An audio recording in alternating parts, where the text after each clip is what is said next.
Assalamualaikum warahmatullahi wabarakatuh. Innal hamdalillah wa syukran bi ni'matillah wa la haula wa la quwata illa billah.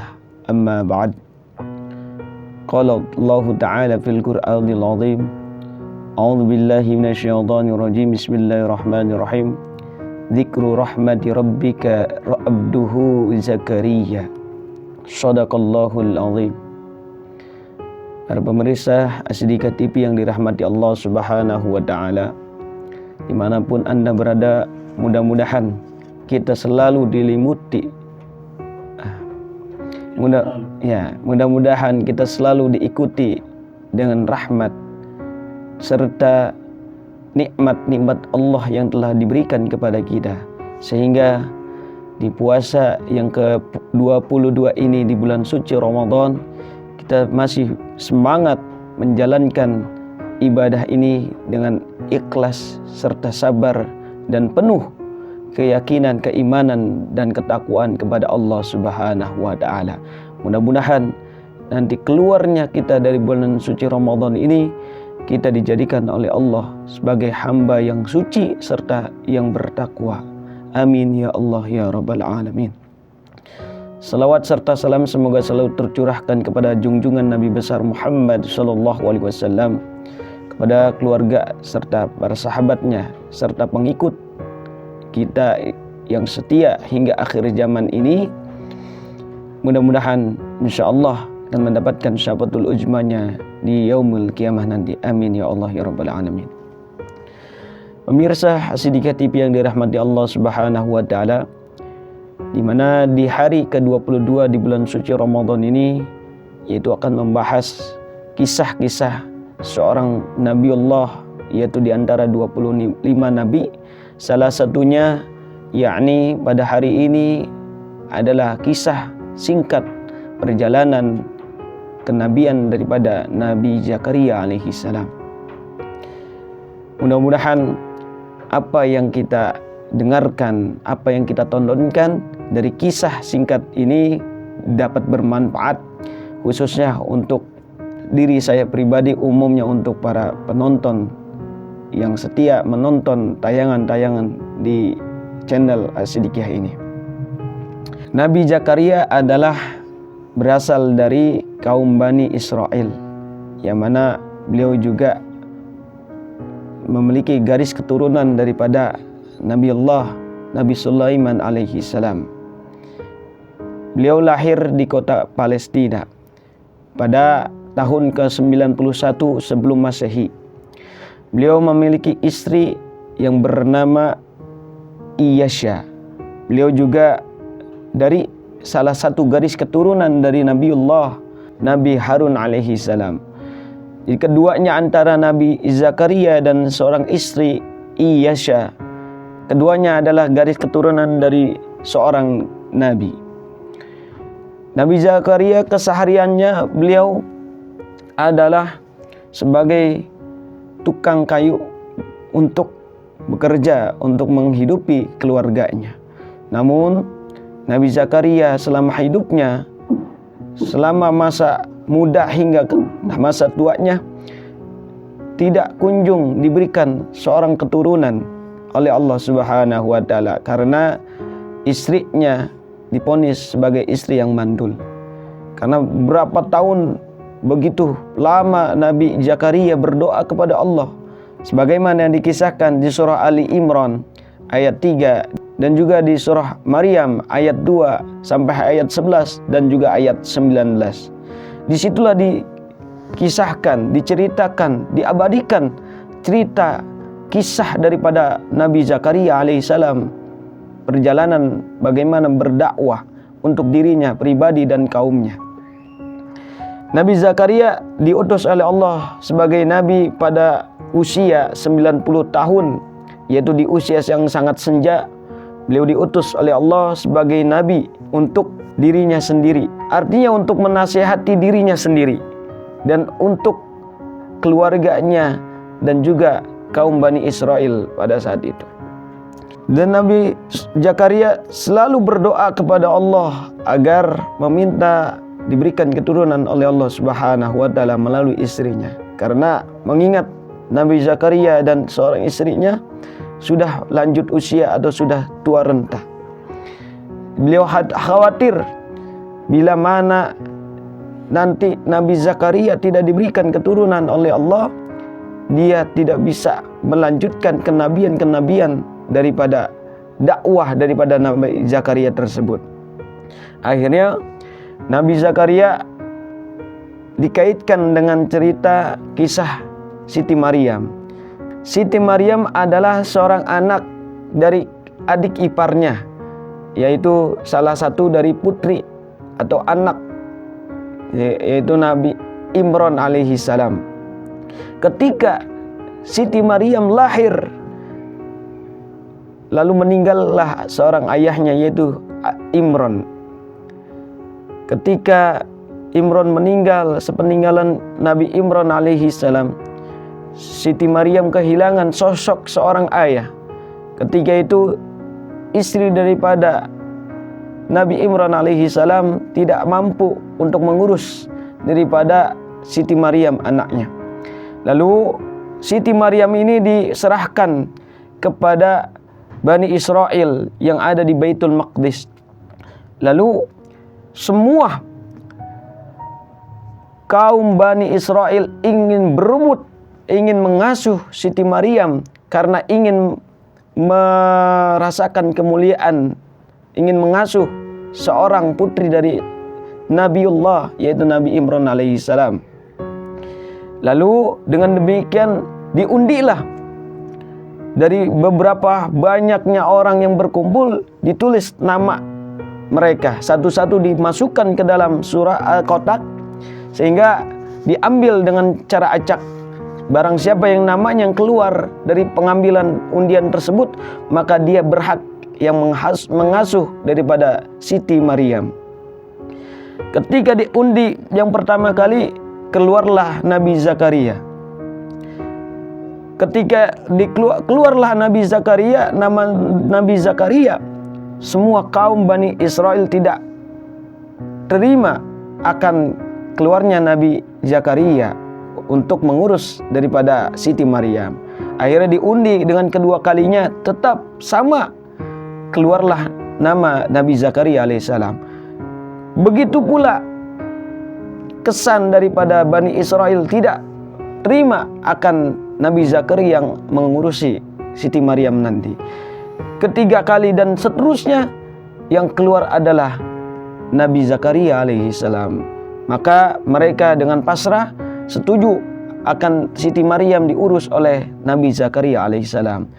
Maka dikarenakan Nabi Zakaria tidak memiliki anak, belum dikunjung diberikan oleh Allah keturunan seorang anak, maka Nabi Zakaria dengan sangat senang mengurusi seorang putri daripada Nabi Imran alaihi salam, yaitu Siti Maryam, dengan penuh kasih sayang, dengan perhatian yang sangat tinggi mengurusi seorang anak Nabi Imran alaihi salam, walaupun bukan anaknya sendiri, tapi Nabi Zakaria mengurusnya dengan ikhlas, dengan senang, sebagaimana beliau mengurusi anaknya sendiri.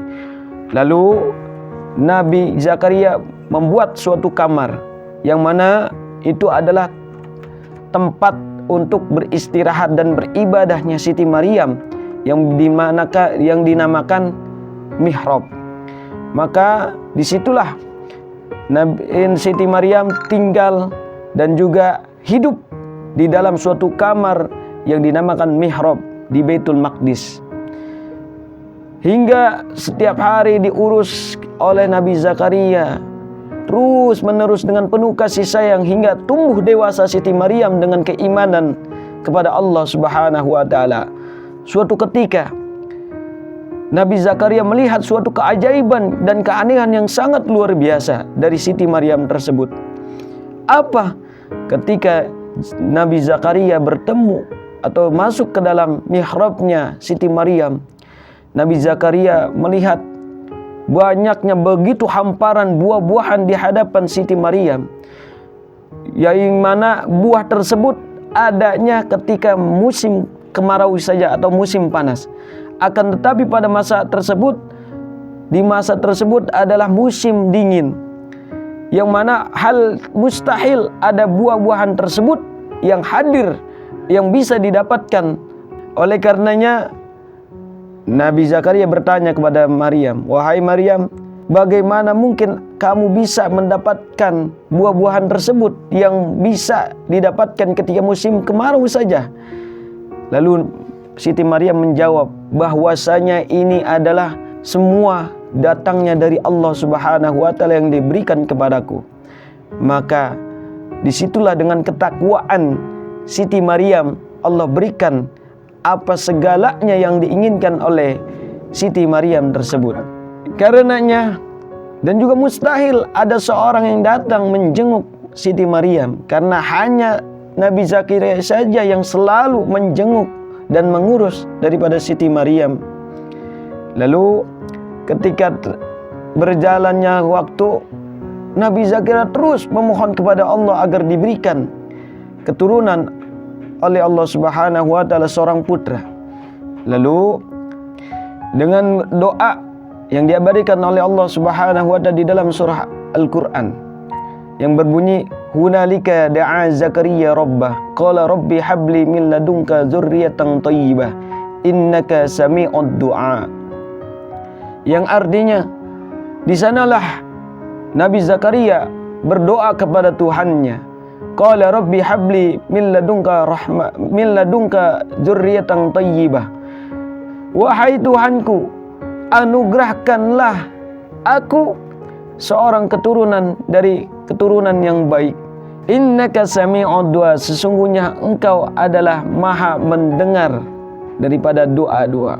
Maka sekian hari doa tersebut dikabulkan oleh Allah Subhanahu wa Ta'ala, sebagaimana dijelaskan di dalam surah Maryam dari ayat 7 hingga ayat 9.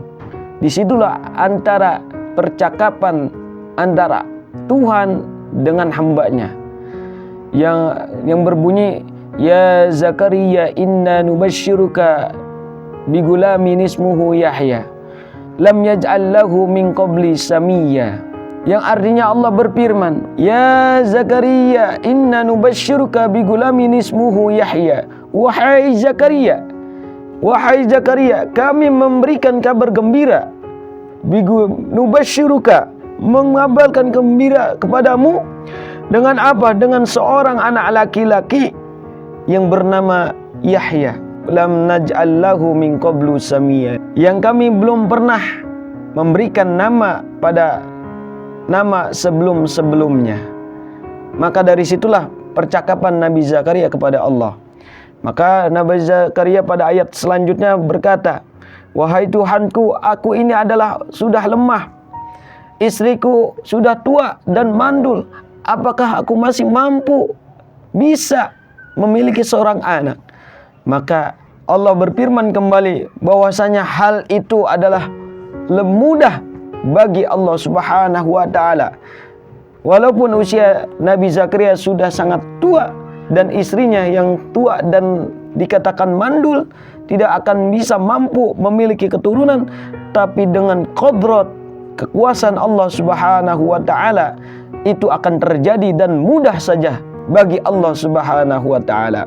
Nah, maka disitulah diberikan tanda-tanda bahwasanya Nabi Zakaria diberikan keturunan oleh Allah dengan cara tanda tidak bisa berbicara selama 3 hari 3 malam.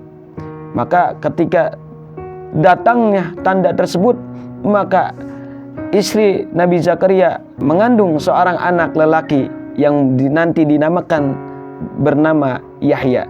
Nah, dari anak putra Nabi Zakaria ini keturunannya akan diutus oleh Allah sebagai nabi, yaitu bernama Nabi Yahya, yang mana orang yang sangat soleh, bijaksana dan taat kepada Allah dan kepada orang tuanya, dan mampu menjadi pendakwah, membawa ajaran-ajaran Allah Subhanahu wa Ta'ala, membawa kaum Bani Israel kepada kaum yang beriman kepada Allah Subhanahu wa Ta'ala. Dari situlah, dari hikmah kisah dari Nabi Zakaria alaihi salam, kita bisa ambil makna dari begitu sekian lamanya Nabi Zakaria alaihi salam berdoa memohon kepada Allah Subhanahu wa taala akan ingin dihadirkan seorang anak, seorang keturunan yang akan bisa melanjutkan dakwah-dakwah dari beliau. Artinya kita harus terus berdoa dan memohon kepada Allah Subhanahu wa taala akan apa yang kita inginkan, dan tidak terlepas daripada kita berdoa dan memohon kepada Allah Subhanahu wa taala, karena kita di dunia ini hanya patut meminta kepada Allah Subhanahu wa taala dengan segala hal rupa itu, bukan meminta daripada selain Allah. Jika kita memiliki masalah, maka kita memintalah dan berdoa kepada Allah dengan cara beribadah 5 waktu dan juga lain beramal. Nah, disitulah arti daripada doa. Bagaimana Nabi Zakaria yang bersabar bertahun-tahun, maka kita harus patut ikuti daripada ajaran Nabi Zakaria, yaitu sekian lamanya beliau bersabar berdoa meminta kepada Allah. Maka ketika kita punya hajat, kita patutlah kita berdoa kepada Allah, bukan berdoa dan meminta di selain kepada Allah Subhanahu wa taala. Mungkin itu saja yang dapat saya sampaikan. Mudah-mudahan dapat bermanfaat untuk diri saya pribadi, umumnya untuk para penonton di channel ini. Mudah-mudahan kita selalu diberikan kesehatan oleh Allah Subhanahu wa taala serta penuh dengan rezeki yang berkah dan limpahan rahmat dari Allah Subhanahu wa taala. Mohon maaf apabila banyak kesalahan itu datangnya dari saya pribadi. Yang benar adalah datangnya dari Allah Subhanahu wa taala. Jangan lupa penonton Asyidiah TV yang setia, jangan lupa like, comment, and subscribe, dan juga tonton terus tayangan-tayangan yang bermanfaat di channel kami Asyidiah TV. Nun wal qalamu wa ma yasturun illa liqa. Wassalamualaikum warahmatullahi wabarakatuh.